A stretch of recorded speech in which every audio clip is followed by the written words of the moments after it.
What's up? How you doing? Here we are, Tuesday. Today was very hot. I got up at 7 o'clock.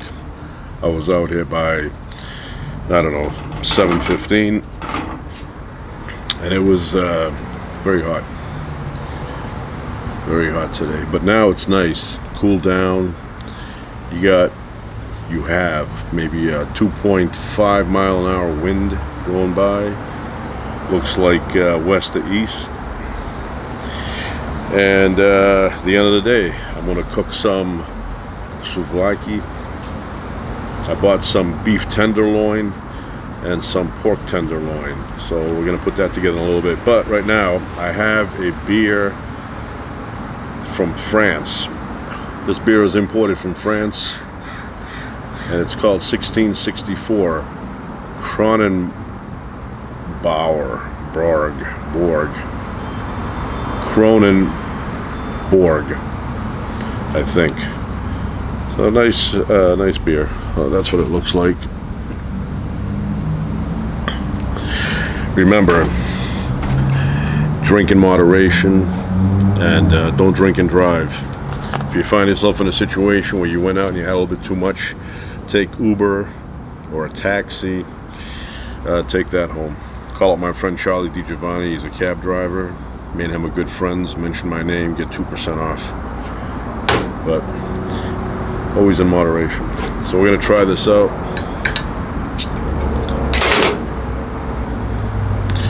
Rich. This looks like a classic beer. I don't think I've ever had French beer. 1664.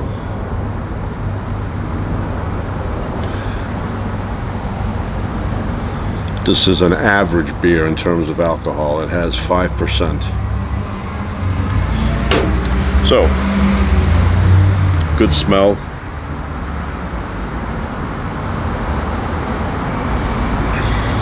Yeah, that's a good beer. That will go great with steak. A nice medium rare steak, salt, pepper, and grill it. But I recommend that first time I've had it.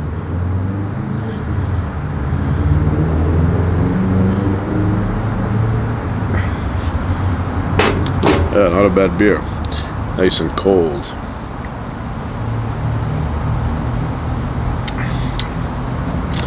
You can tell a lot of work has gone into this beer and a lot of experience. I love railroad spikes. They're inside. I don't know exactly where I put them, but a couple of years ago I went to the railroad tracks, and I never removed these obviously from the railroad tracks. I find these laying around the side. A lot of extra ones there. I don't know why they toss them, but if you go to a railroad track area, you're going to find a bunch of these, and if you walk half a mile, you're going to collect a box. So I got some, and they looked like this, a little bit rusty on the outside, so I bought some sandpaper, got rid of all the rust, and then I got some primer. I let it dry. Somebody texting. I let it dry, and then the next day I spray painted them black with enamel paint, and I did three or four coats. I let it dry, then I did another one, let it dry, did another one, let it dry, did another one. And now they look like they belong in I don't know, on display somewhere in a museum. Let's see what's going on here.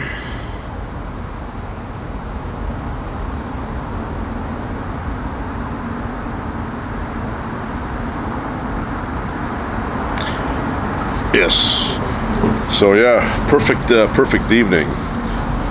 And when I start cooking, that delicious smell of good beef, good quality beef, can't beat it. Can't beat it.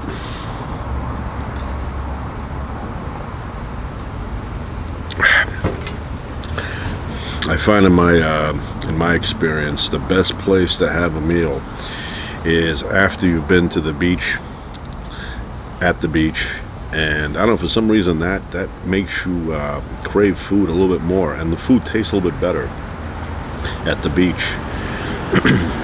You want to get a fire pit going and start barbecuing.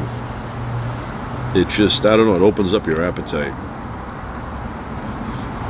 I remember when I was a kid, we'd go to the beach and we'd never bring food, but there was a food truck. But you had to wait. You had to wait about 20 minutes, 25 minutes in line, and everybody was like, yeah, I don't feel like doing that, so you would procrastinate.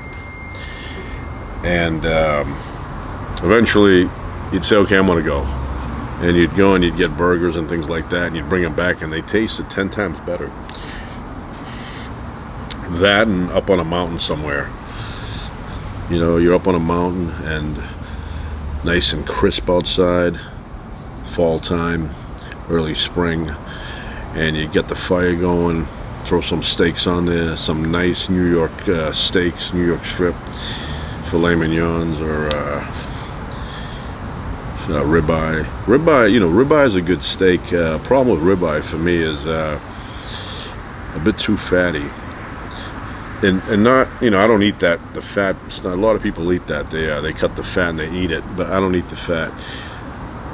Obviously if it's marbled in between, then you eat it. But when these big chunks appear on the sides and in the middle, you have an island of fat. I cut that out, toss it. Not a fan of that. It's like I'm eating snails. So it's a good steak, good flavor. A little bit too fatty, so you throw a lot of it, away because it's fatty. But for me, the New York strip is just right. Not as much flavor as the ribeye, but you don't have all that wasted, area.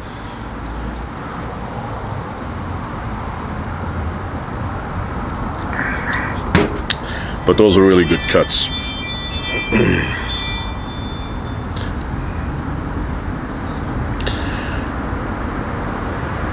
Interruptions.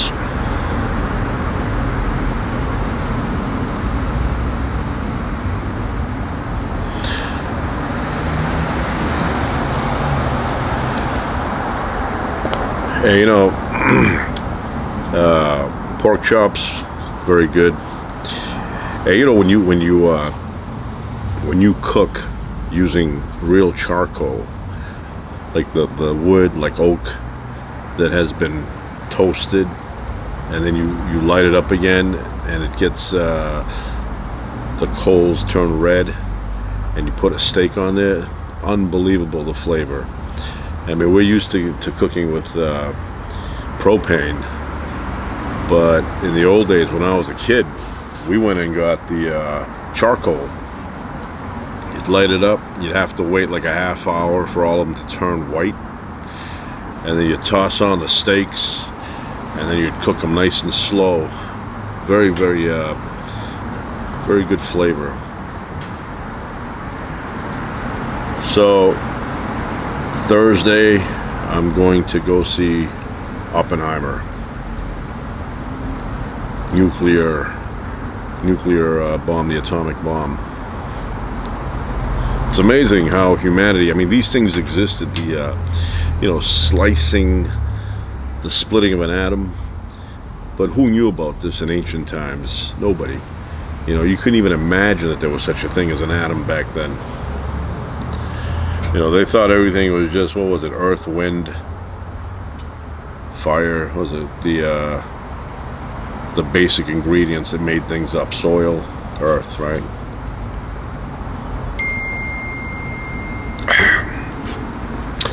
But now we know, periodic table, the elements. A lot of things we didn't know back in those days. That's why we have all these weird stories, that people believed as being the foundation of the world.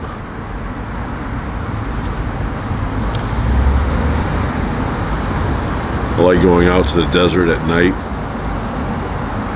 and looking at the sky I was down at Barango Springs a while back, and over there, when the sun disappears, the stars are I don't know how many stars are out there, thousands of them that we could see from here, but it's overwhelming. You look up and it's just like star, star, star, star, star, star, star, and then you can see the galaxy, the arm, making a loop. I have an app. I point it up to the sky, and then you touch on a star, and it'll give you all the information. It'll give you the name, it'll give you the distance from here, it'll give you the size, all that stuff. I am fascinated. I'm fascinated with the universe. Anything that has to do with astronomy, not astrology, astronomy. I'm not into, that kind of stuff, but astronomy is fascinating to me.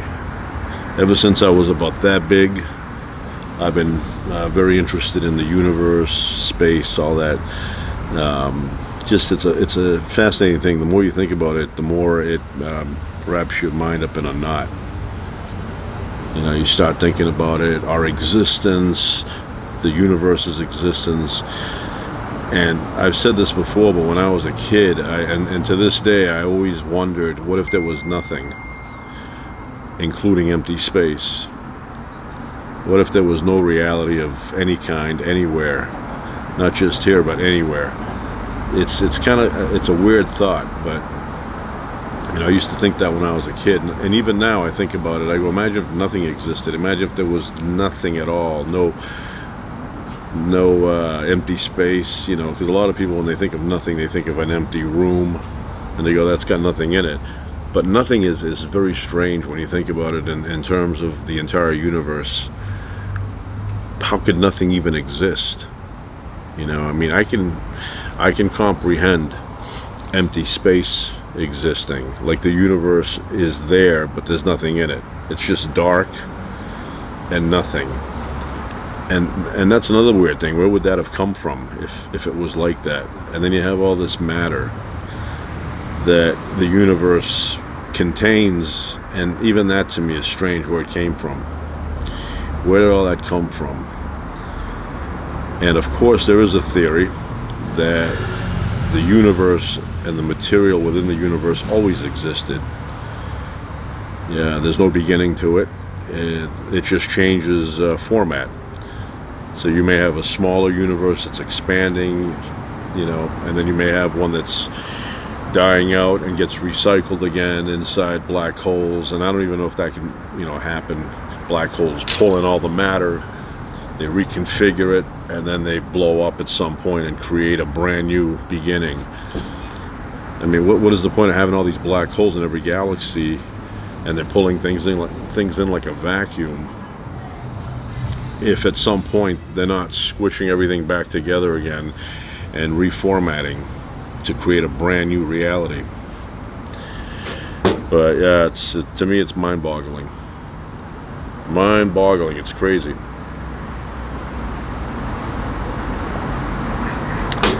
I'm always wondering, what is the universe held inside of, and what is it expanding into?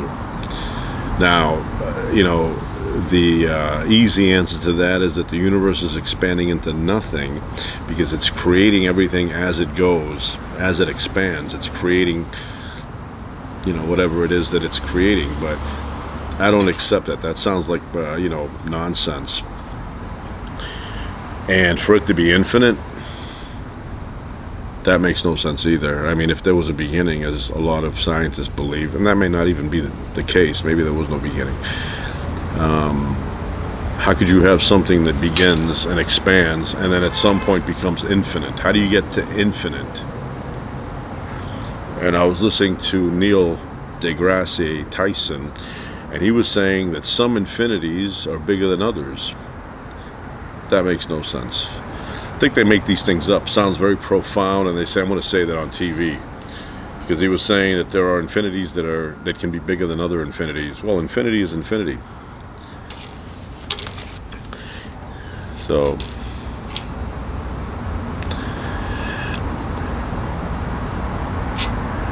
yeah, but it's very very strange. We know nothing. We know nothing. We think we know a lot. We know nothing. And can you imagine how much nothingness the ancient men of the time knew? They really knew nothing. You know, at least now we have some knowledge. But back then they knew nothing. They just made up stories. Just said, hey, how did this happen? And they, oh, okay, they make up a story. Write it down. Or not write it down, do it verbally for 1,000 years and then write it down. But yeah, to me, you know, I want to know the real answers. I'm not interested in folklore. Anyway, this beer is a good quality beer. Imported from France. And, you know, I guess, I don't know, established 1664. There's a lot of beer companies out there that have a very old starting date. You'll see some of them like 1700s. I think Guinness is like that. But yeah, good quality. In moderation. You know, you drink too much, you ruin your life. A little bit. Enjoy the hops. Hop Sing. Remember Hop Sing from Bonanza? He had a good job there. He was a cook for the Cartwrights. Good family. Good father figure, Ben. Yeah, I like that show. He died in a fire by accident. I think he was making some kind, I don't know what he was making, candles. They ignited something. He was making something. And his apartment, maybe it was carbon monoxide poisoning. Yeah, that was probably what happened. I think it was carbon monoxide, but I know he died in some kind of situation where either it was fire or some kind of chemical. I used to watch that show. Big fan of Bonanza. Love westerns. Love the life of a rancher. You know, shoveling the manure. If I had horses, I would have the horses on one side. But I would get big horses like Clydesdales and the Belgian. Big, powerful horses like bulldozers. And then I would take the manure and I would have like another area with maybe, you know, 10 tons of Miracle Grow soil. And then I would mix the manure in there. And I had a tool here for the manure. But anyway, I'd mix it in, water it, and then I would plant, you name it. And then 2 months later, I would have a feast, call over the neighbors, and we would eat my produce. Oh, I had a, let me take a look over here. You remain there.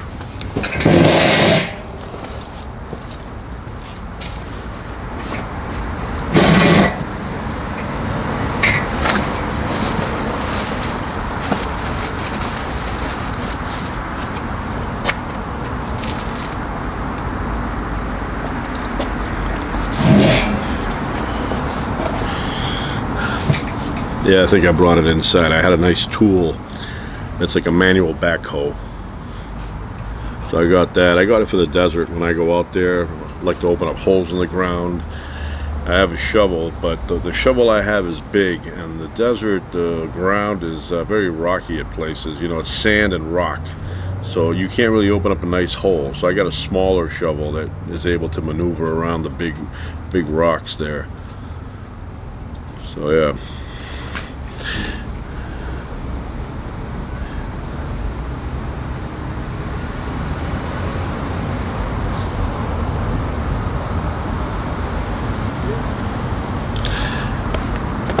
All right, well, I'm going to start cooking. I'll probably continue this video. Maybe I'll make two, maybe I'll put it together. But yeah, I'm gonna bring out my my cutting board here, and I'm gonna make some skewers happen. Anyway, that's it for now. All right, I'm back. So I'm gonna cook the pork tenderloin and the meat tenderloin and tenderloin. And I used salt, pepper, oregano, and garlic, or as my father would say, garlics. Anyway,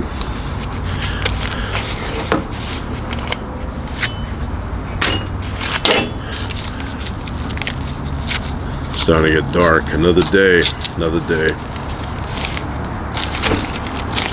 Time travelers.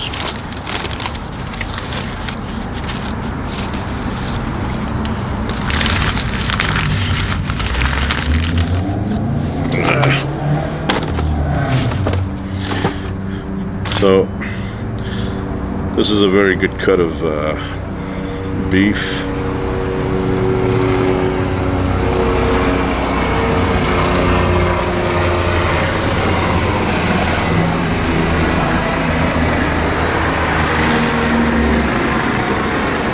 LAPD going over us.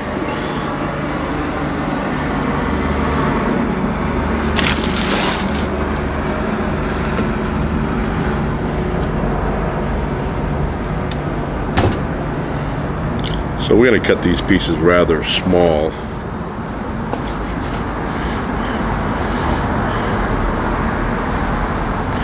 Because when I cut them large, some people, they don't want to eat them that large. Too much chewing involved.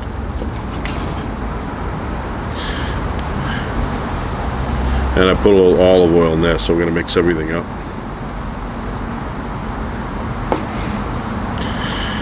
Got my knife.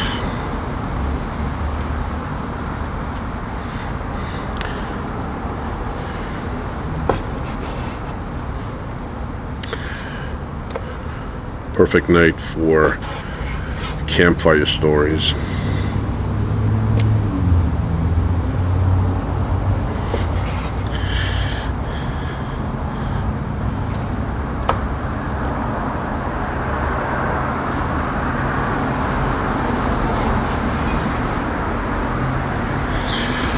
Very good, very tender.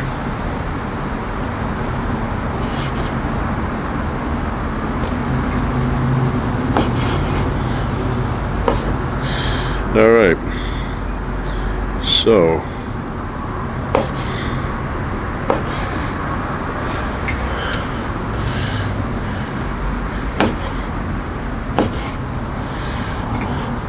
right now I'm hungry. I could feel my stomach calling for food.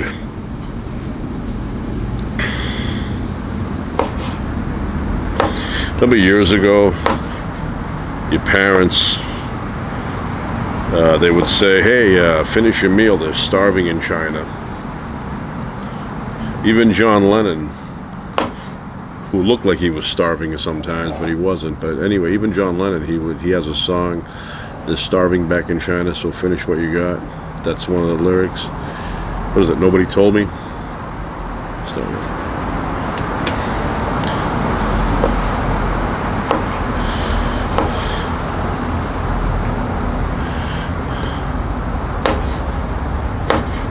big fan of John Lennon. John Lennon's.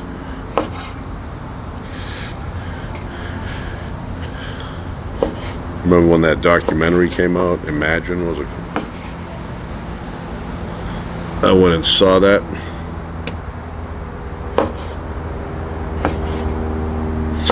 I've been to the Dakota where the shooting happened.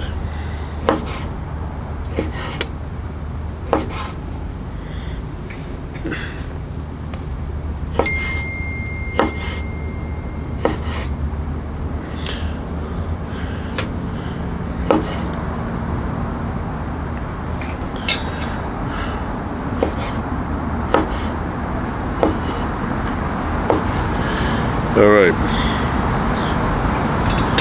so I will mix these up, get all the flavor in there.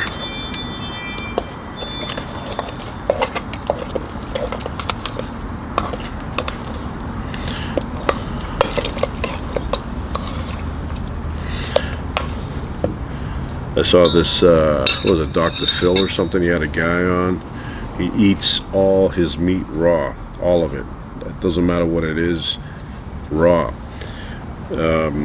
Now, if you're confident, and you can never be confident, but if you're confident that there's no bacteria in it, it's going to get you really sick, then you'd start eating it like, raw. But chances of you getting sick are very high on raw meat.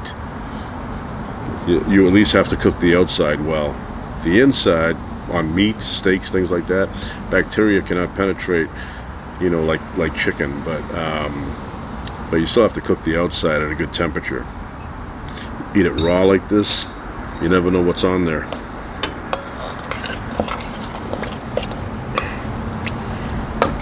Alright, I'm gonna get a napkin. I'll be right back. Oh, I got one here. I'll have to be right back.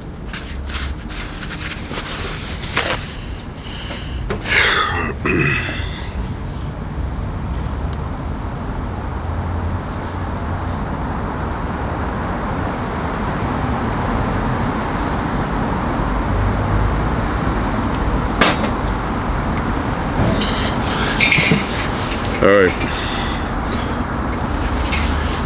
my truck, it lit up. I must have hit the remote, the fob.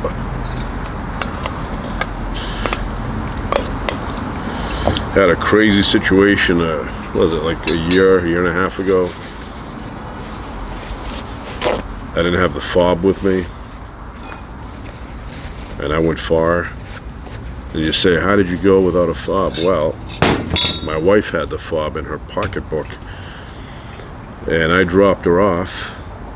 I didn't shut the car off, and I guess I didn't pay attention to the screen where it said the fob is not in the car. Never noticed that. Although on my truck, if the fob is not in the truck, it'll tell you immediately. It's like, oh, fob's not here. But on this car here, I didn't see it at all, so I went far. I finally got there, got out of the car, went to open up the trunk, and it wouldn't open. And immediately the first thing I thought of is, I don't have the fob with me. And that's after I shut the car off. And I didn't have the fob with me. And I was in a location where there was pretty much no signal on my cell phone. I had to walk around to try and find a little bar. I got my wife on the phone. She was very excited about what had happened. Very excited. And not mad, just very, excited. So, couldn't really talk to her because it was breaking up, It was like talking on a CB in 1970. And so what I did is I connected three-way. I hit the button, and luckily we had it, that like an OnStar system. And I told the guy, go get my wife on the phone, do a three-way, calling three-way. And he did, and I told him it was wrong, and then try to get an Uber to come up there, and they wouldn't come up there with just the key. Said, we'll drive you there. So she got somebody finally. My wife had to come out there, which I appreciate. Otherwise I'd still be there. And when she got there, was a female Uber driver, and she told my wife, had you been a male and I knew it was out here, I never would have brought you. No confidence in the males. Don't trust them, right? So anyway, my wife came out there. I was very happy, and we drove home, and that was that. But that was an adventurous day for me. I actually went down to the river below, and I got a little glimpse of humanity that kind of once in a while elevates itself, at least to me, because I'm not, humanity to me is scummy at times, very scummy, with bearing false witness against people, setting people up, just a disgusting, disgusting animal at times. But every once in a while, as U2 said, once in a while, this shitty world produces a rose, or something like that. Well, that day, a couple of people stopped to see if I was okay, and they even offered me to go to their homes and use their phone, and if I wanted to stay in their house. And this guy first, he said, me and my wife live over there. He pointed to this house way over in the distance. He goes, why don't you come over? He goes, you could use the phone, you could sit there, wait for your wife. I said, I'm okay, and I don't want to be a burden. And then another woman, she came by, and she lived a little bit over from him, and she said the exact same thing to me. She's, you know, why don't you come over? She goes, you could use my phone, asked me if I was okay, if I needed anything. Very nice people. That's very unusual. You know, very unusual. Most people are, you know, not most, but a lot. It's a good percentage of people that are just awful. Awful.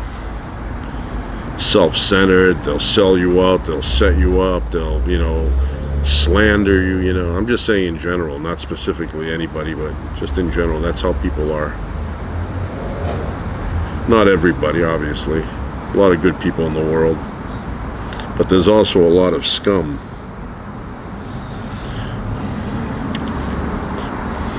A lot of scum out there. So we're making this delicious meal, getting a little dark, street lights are on. That was an indication for me as a kid to get home. Gotta get home. They allowed us back then to play. Nobody cared. You know, where is he? He's gone like 8 hours.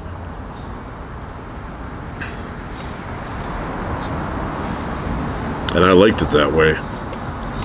I based a lot of my life on that type of thinking. That's big enough. Make another one.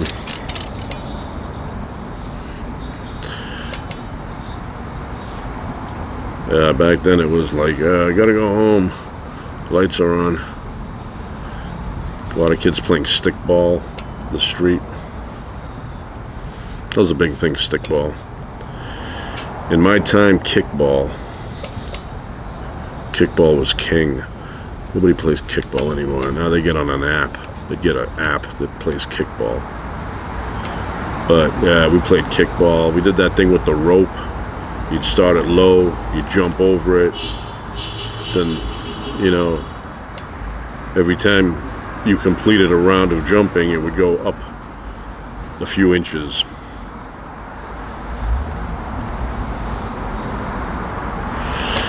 And I used to do well in that stuff. I was very fast as a kid. And I was really good at kickball. Squash with the hand. Kind of like kickball, but you would use this for bang. I was good at that. Good at pitching. Good at hitting, you know, with the bat. Did a lot of that stuff back then. And bike riding. I think bike riding was my best thing. Even now I watch videos of younger people than myself jumping their bicicletas. I saw this awesome video. I don't know, it looks like it's around here somewhere, but it's a trail, and the trail ends at a cliff. And below the cliff is a road, and then right after the road is another trail. And these guys were jumping across the road off of this cliff and landing on the road. I mean on the trail.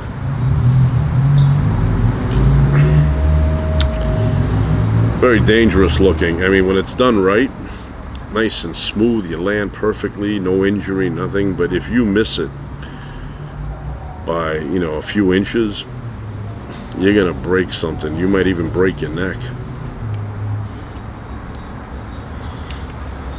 End up in a body cast.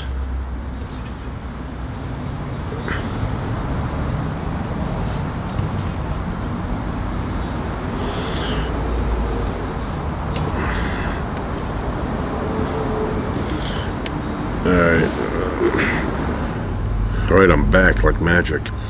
So these are the beef tenderloin.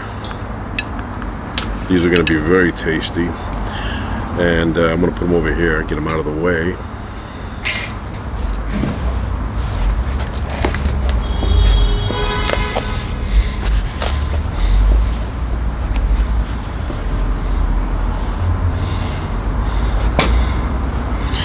Okay, now we're gonna do the pork. The pork is triple the size, pork tenderloin, maybe even more, maybe 4 times, yeah, 4 times the size, but it's only double the price. If you're pork, you gotta complain. That's not right.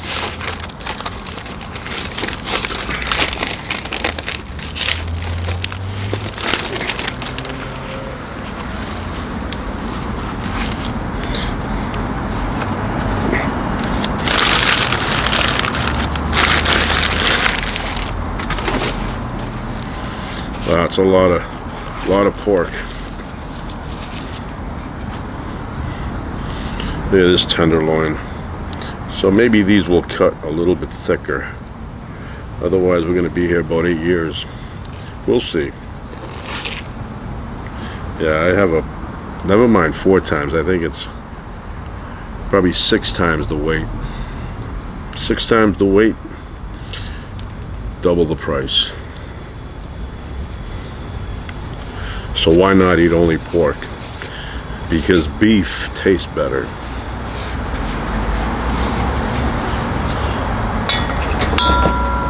Getting dark in the camera.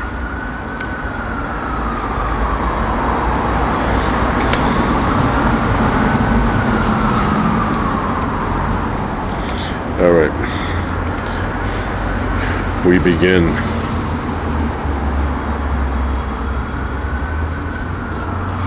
Like that Ken guy, Ken the cowboy. What's his last name?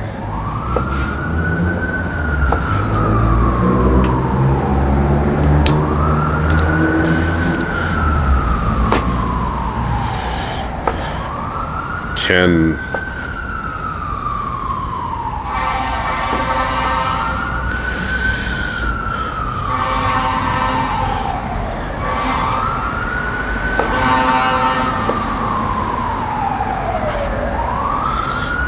Wonder who came up with that siren sound.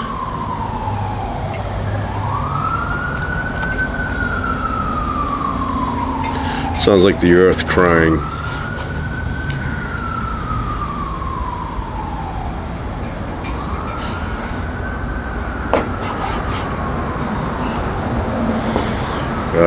Good quality, very fresh.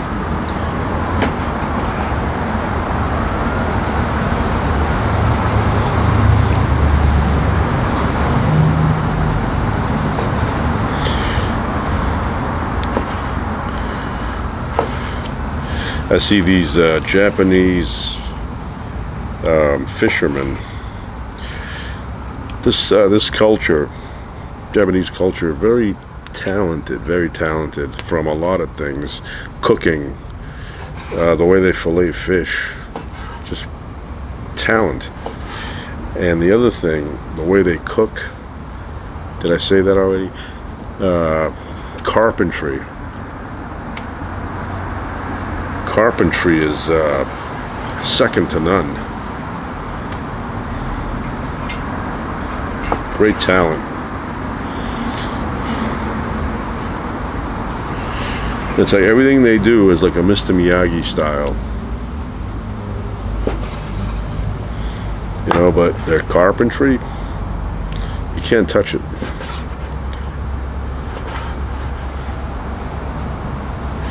It's that good.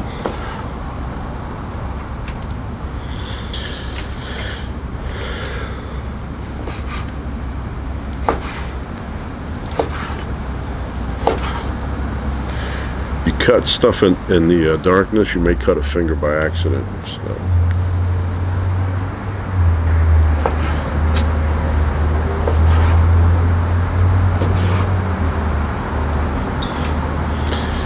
All right, we're getting there.